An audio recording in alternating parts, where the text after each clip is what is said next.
आज हम लोग पढ़ेंगे जीवा का समीकरण। हम लोग पोलर इक्वेशन ऑफ कोनिक पढ़े हैं, तो पोलर इक्वेशन ऑफ कोनिक में जीवा का समीकरण ज्ञात करना है। तो हमने बताया था आपको ये हो गया कोनिक हो गया, इसमें ये मान लीजिए नाभ है यस, और ये इसकी नियता है। हमको समीकरण निकालना है जीवा का। दो बातें होती हैं, किसी भी कर्व के लिए जीवाएं अनंत होती हैं, लेकिन जो जीवा नाभि से जाएगी इसे बोलते हैं नाभिगत जीवा। हमको निकालना है जीवा का समीकरण। मान लेते हैं ये पी क्यू कोई जीवा है और इसका समीकरण हमको निकालना है। क्लियर? तो जब हम लोग स्टैंडर्ड बात करते हैं मेजरमेंट की, जो कोण की बात करते हैं नापते हैं, तो कोण हमेशा यहाँ से नाभि से नापेंगे, क्योंकि नाभि ध्रुव होती है, तो इसका एंगल यहाँ से नापेंगे ये, और इसका भी यहाँ से मेजर करेंगे। क्लियर है? तो सबसे पहले मान लेते हैं, माना कि सांख्यों का ध्रुवीय समीकरण L/R = 1 + E cos थीटा है। क्योंकि ये क्या होगा, सबसे पहले क्या लेंगे, सांख्यों, फिर इसके लिए जीवा और इसी का समीकरण निकालना है। तो माना सांख्यों का ध्रुवीय समीकरण पोलर इक्वेशन ऑफ कोनिक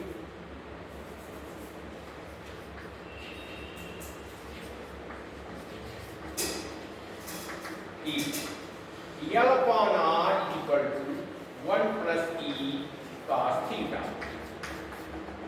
अब मान लेते हैं PQ इस सांख्यों की एक जीवा है। माना PQ is a chord of 1। मान लेते हैं बिंदु P का जो वेक्टोरियल एंगल है अल्फा है और Q का बीटा है। क्लियर है? तो इसको हम लोग ना यहाँ से मेजर करते हैं कोण, यहाँ से इसको मिलाएंगे, ये कोण अल्फा होगा। वैसे इसके लिए तो हम जनरल इक्वेशन किसी रेखा का जानते हैं। हम जानते हैं किसी भी रेखा का जनरल इक्वेशन ध्रुवीय रूप में general equation of PQ in polar form. हम जानते हैं कि किसी भी रेखा का सामान्य समीकरण ध्रुवीय रूप में होता है L/R = A cos theta + B sin theta, जहां A B क्या है, अचर है, जहां A और B अचर है। अब बहुत आसान है इसका समीकरण निकालना।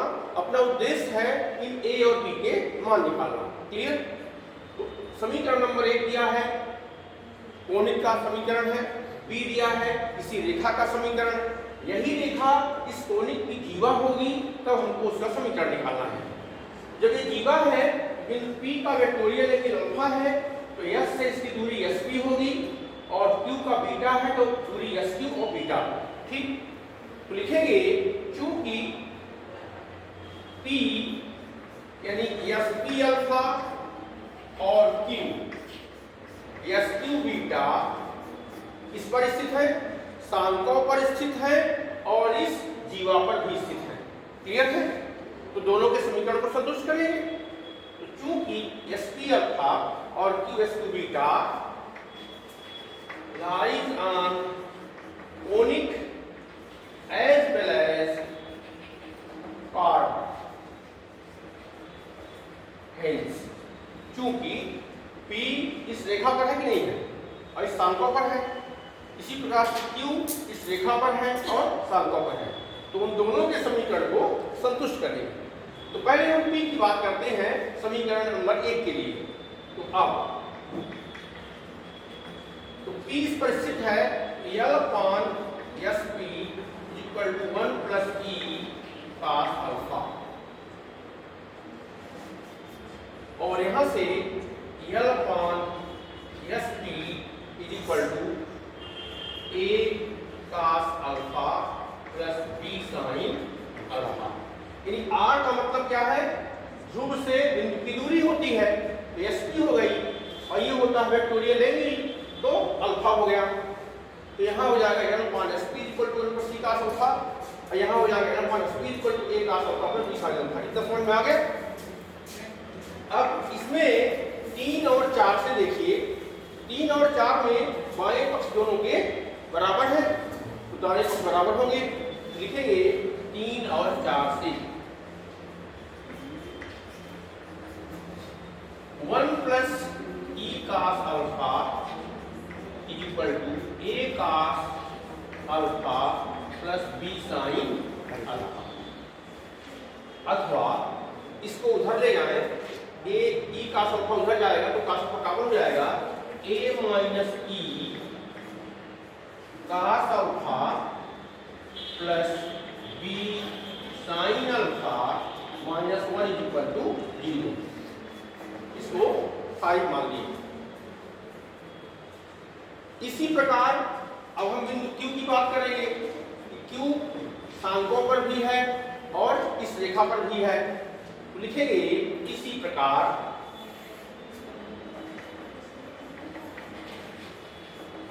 बिंदु Q सांकों पर भी है और रेखा पर भी, तो L अपॉन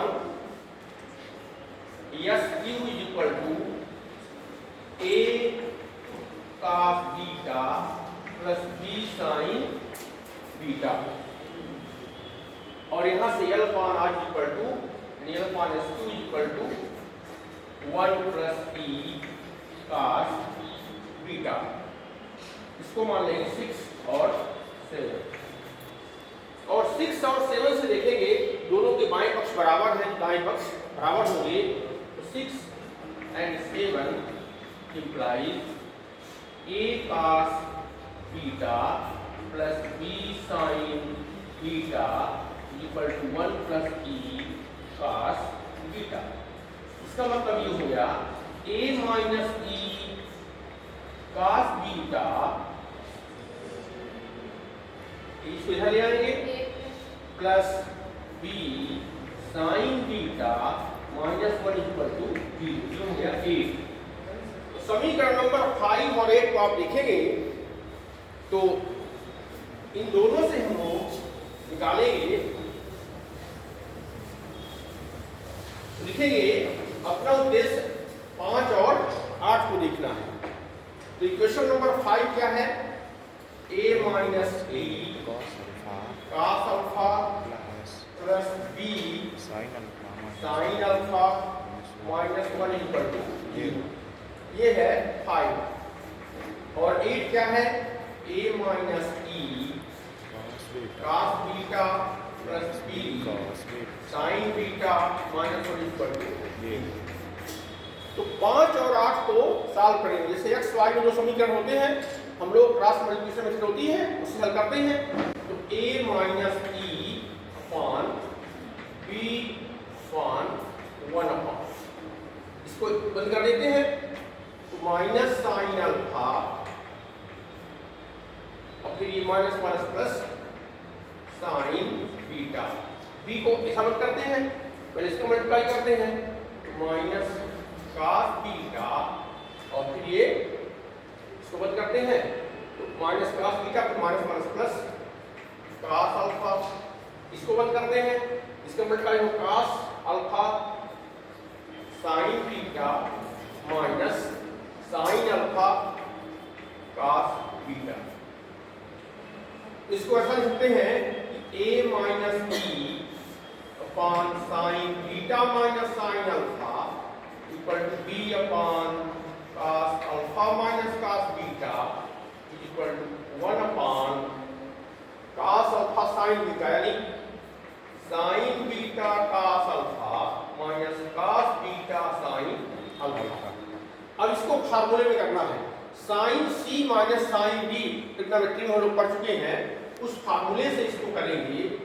तो sine c minus sine d होता है 2 cos c plus d by 2 sine c minus d by 2 is equal to b upon cos c minus cos d 2 sine c plus d by 2 sine d minus c by 2 is equal to 1 upon sine a cos b minus cos a sin b, ये होता है sine a minus b, sine beta minus alpha, और sign beta minus alpha यानी sine theta होता है 2 sin theta by 2 cos theta by 2, तो 2 sin beta minus alpha by 2 cos beta minus alpha by 2।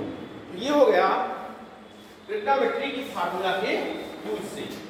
यहाँ पर हमारे ख्याल से समझ में आ गया होगा sign c minus sine D का फार्मूला, cos सी माइनस cos डी का फार्मूला, फिर ये sign a cos B minus cos A sine B, sign a minus B, फिर साइन थीटा होता है 2 sin theta by 2 cos theta by 2। इनमें से 2 cancel, sign beta minus alpha by 2 cancel, ये हो गया a minus e upon cos alpha plus beta by 2 is equal to b upon sine alpha plus beta by 2 is equal to 1 upon cos beta minus alpha by 2।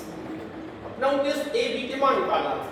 पहले को last से बराबर करेंगे तो a minus e is equal to आ जाएगा, ये ऊपर जाएगा तो cos alpha plus beta by 2 upon cos beta minus alpha by 2, और b आ जाएगा sine alpha plus beta by 2 upon cos beta minus alpha by 2। ये हो गई a और b की वैल्यूज। अब ध्यान देना है इन a और b की वैल्यूज को हम इक्वेशन में रखेंगे जो रेखा का समीकरण था, तो यहां से a की वैल्यू आ जाएगी a इक्वल टू, इस e को उस पक्ष में ले जाएंगे तो e प्लस, इसको कर सकते हैं sec 1 upon cos theta sec theta, sec beta minus alpha by 2 cos alpha plus beta by 2, और b की वैल्यू हो जाएगी sec beta minus alpha by 2 sine alpha plus beta by 2। a और b की वैल्यू आ गई। अब a और b के मान रेखा के समीकरण में रखने पर लिखेंगे, अब a तथा b के मान रेखा के समीकरण में रखने पर,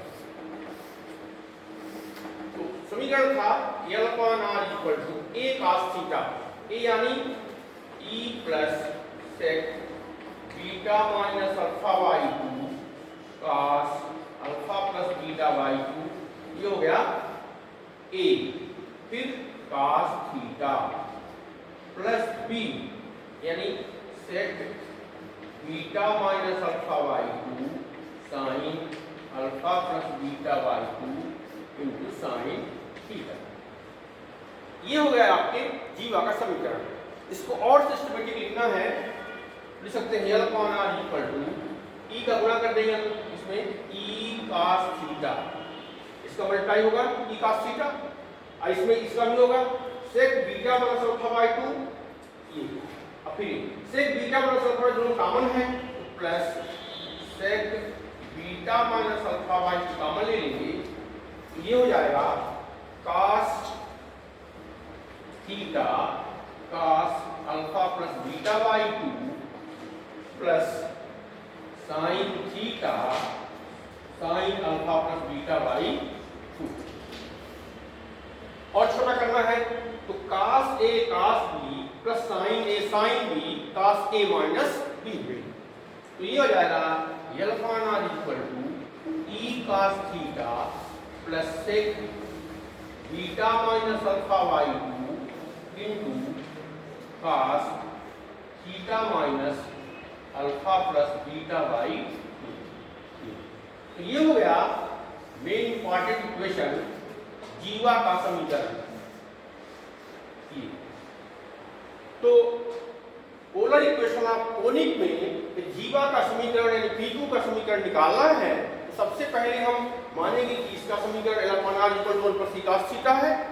रेखा का समीकरण निकालेंगे L upon R equal to a cos theta plus b sin theta है, और a b के मान निकालना अपना उद्देश्य है।